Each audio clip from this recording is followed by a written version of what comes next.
Todos los países del mundo en estos momentos están reformando la educación pública. Existen dos razones para ello. La primera es económica. La gente está intentando resolver cómo podemos educar a nuestros niños para que ocupen su lugar en la economía del siglo XXI. ¿Cómo hacemos eso? Si ni siquiera podemos anticipar cómo será la economía al final de la próxima semana, como esta reciente crisis lo está demostrando. ¿Cómo hacemos eso? La segunda razón es cultural. Todos los países del mundo están intentando resolver cómo podemos educar a nuestros niños para que tengan sentido de identidad cultural, para poder legarles los genes culturales de nuestras comunidades y a la vez formar parte del proceso de globalización. ¿Cómo cuadramos ese círculo? El problema es que están intentando enfrentarse al futuro, a base de hacer lo mismo que en el pasado. Y en el proceso están alineando a millones de niños que no ven ninguna utilidad en asistir a la escuela. Cuando nosotros íbamos al colegio nos retenían allí con la historia de que si trabajábamos mucho y sacábamos buenas notas y luego estudiábamos un título universitario, tendríamos un trabajo. Nuestros hijos no se creen eso. Y hacen bien, por cierto. Es mejor tener una titulación que no tenerla, pero ya no es ninguna garantía. Y especialmente no lo es si el camino hacia ella marginaliza la mayoría de cosas que tú consideras importantes acerca de ti mismo. Hay gente que dice que hay que subir los estándares, que eso sería un avance. Ah, ¿sí? Sí, lo deberíamos hacer. ¿Y por qué ibas a querer rebajarlos? No me he encontrado con ningún argumento que me convenza para bajarlos. Pero subirlos, por supuesto que habría que subirlos. El problema es que el sistema educativo actual fue diseñado, concebido y estructurado para una era diferente. Fue concebido en la cultura intelectual de la Ilustración y en las circunstancias económicas de la Revolución Industrial. Antes de la mitad del siglo XIX no había sistemas educativos públicos. En realidad no. O sea, podrías estudiar con los jesuitas si tenías dinero, pero la educación pública, pagada con los impuestos, obligatoria para todo el mundo, gratuita y a la vuelta de la esquina, era una idea revolucionaria. Y mucha gente se opuso a ello. Decían, no es posible para muchos niños pobres que están en la calle beneficiarse de la educación pública. Son incapaces de leer y escribir. ¿Por qué perder tiempo con esto? Y también se asienta sobre una serie de suposiciones sobre la estructura social y la capacidad de las personas. Fue dirigido por el imperativo económico de aquel momento, pero a lo largo de todo ello se infiltró el modelo intelectual de la mente, el cual era esencialmente la idea que la Ilustración tenía sobre la inteligencia. La auténtica inteligencia consistía en cierta capacidad para el razonamiento deductivo y un conocimiento amplio de la cultura clásica. Se podría resumir en capacidad académica. Y esta idea está fuertemente enraizada en la reserva genética de la educación pública. El creer que hay dos tipos de personas, académicas y no académicas, y la consecuencia de eso es que mucha gente brillante se creen que no lo son porque han sido evaluados siguiendo este concepto de mente. Así que tenemos dos pilares gemelos, el económico y el intelectual. Y desde mi punto de vista, este modelo ha causado caos en la vida de mucha gente. Ha habido gente que se ha beneficiado maravillosamente de él, pero la mayoría de la gente no. En lugar de beneficiarse, sufren de esto. Una epidemia moderna, mal ubicada y también ficticia. Esta es la plaga del síndrome de déficit de atención e hiperactividad, TDAH. Este es un mapa de la incidencia del TDAH en Estados Unidos. El mapa de prescripciones médicas para el TDAH. No me malinterpreten. No quiero decir que el síndrome de déficit de atención no exista. Yo no tengo la formación necesaria para ello. Sé que la amplia mayoría de psicólogos y pediatras creen que sí, pero aún es un tema a debatir.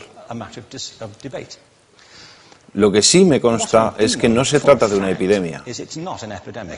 Estos niños están siendo medicados tan rutinariamente como a mi generación nos quitaban las amígdalas, por los mismos motivos caprichosos y por la misma razón la moda de la medicina. Nuestros hijos están viviendo en el periodo más intensamente estimulante de la historia de la Tierra. Están siendo acosados con información y les están reclamando su atención desde todos los medios. Los ordenadores, los iPhone, las vallas publicitarias y cientos de canales de televisión. Y nosotros les penalizamos por distraerse. ¿Distraerse de qué? Cosas que son un aburrimiento, en la escuela sobre todo.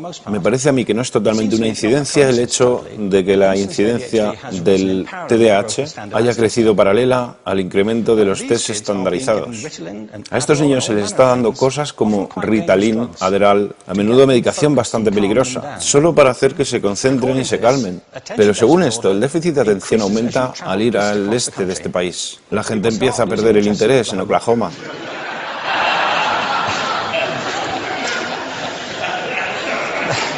Ya casi no pueden pensar en Arkansas. Y para cuando llegan a Washington, lo han perdido completamente.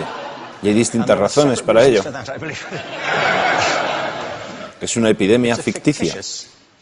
Si lo piensas, las artes, y no quiero decir que sea exclusivo de las artes, creo que también es cierto para las ciencias y para las matemáticas, pero permítanme hablar en particular de las artes, porque ellas son las víctimas de esta mentalidad en especial.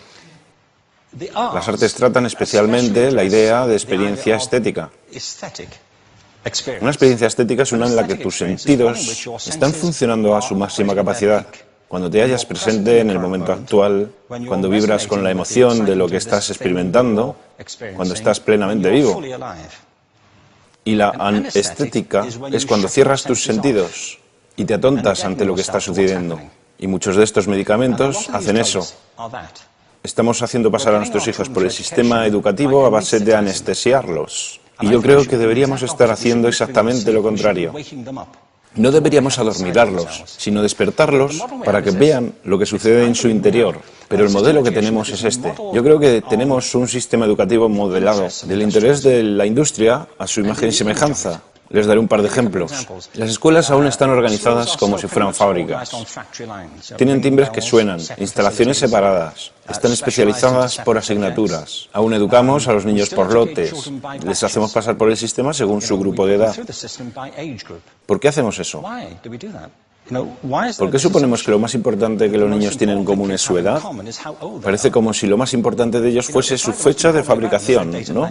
Bueno, yo conozco niños que son mucho mejores que otros niños de su edad en distintas disciplinas, o en diferentes momentos del día, o que son mejores en grupos pequeños, o en grupos grandes, o que simplemente trabajan mejor solos. Si te interesa el modelo de aprendizaje, no puedes empezar con esta mentalidad de cadena de montaje. Se trata esencialmente de una conformidad. Cuando ves el incremento de los exámenes estandarizados y de los currículos estandarizados, todo se basa en la estandarización. Yo creo que tenemos que ir justamente en la dirección opuesta. Esto es lo que quiero decir cuando hablo de cambiar el paradigma. Hay un estudio estupendo que se ha hecho recientemente acerca del pensamiento divergente. El pensamiento divergente no es lo mismo que la creatividad. Yo defino la creatividad como el proceso de tener ideas originales que tengan valor. Pensamiento divergente no es sinónimo de creatividad, pero es un componente esencial de la misma.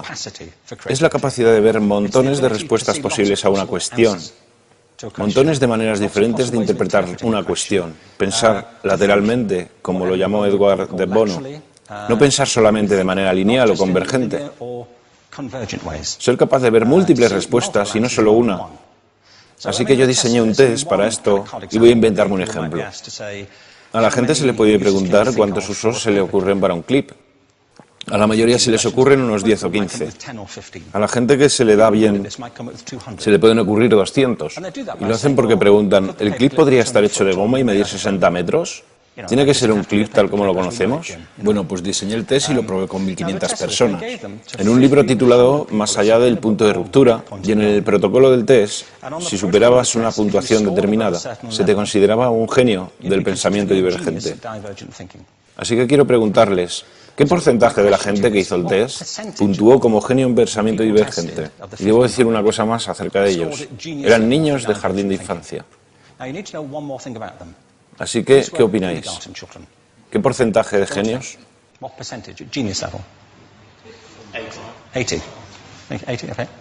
98%. Bueno, la cuestión es que era un estudio longitudinal, así que los mismos niños volvieron a hacer el test 5 años después, en edades entre 8 y 10 años. ¿Qué pensáis? ¿50%? Volvieron a hacerles el test otra vez, 5 años más tarde, cuando tenían entre 13 y 15 años de edad. Y se observa una tendencia, ¿no? Bueno, esto nos indica algo interesante, porque se supone que tendría que ser al revés, ¿no? Empiezas no siendo muy bueno, pero mejoras a medida que te haces mayor. Pero esto demuestra dos cosas. Una es que todos nosotros tenemos esta capacidad. Y la otra es que esta capacidad se deteriora en general. Muchas cosas les han pasado a estos niños durante su crecimiento, pero yo estoy convencido que lo que más les ha influenciado es que a estas alturas ya han obtenido una educación académica. Se han pasado 10 años en la escuela, oyendo que solo hay una respuesta correcta. Esta es la parte de atrás del libro, pero no la mires. Y no copies, porque eso es engañar. Fuera de las escuelas, a eso se le llama colaboración. Esto no sucede porque los docentes así lo quieran. Es simplemente porque sucede así. Es porque se halla presente en la reserva genética de la educación. Tenemos que pensar de forma diferente acerca de la capacidad humana. Tenemos que superar esta vieja idea acerca de lo académico y lo no académico, lo abstracto, lo teórico, lo vocacional, y empezar a verlo como lo que es, un mito. En segundo lugar, tengo que reconocer que la mayor parte de las veces el buen aprendizaje se da en grupos y que la colaboración es lo que alimenta el crecimiento. Si atomizamos a las personas, las separamos y los juzgamos por separado, formamos una especie de desconexión entre ellos y su ambiente de aprendizaje natural.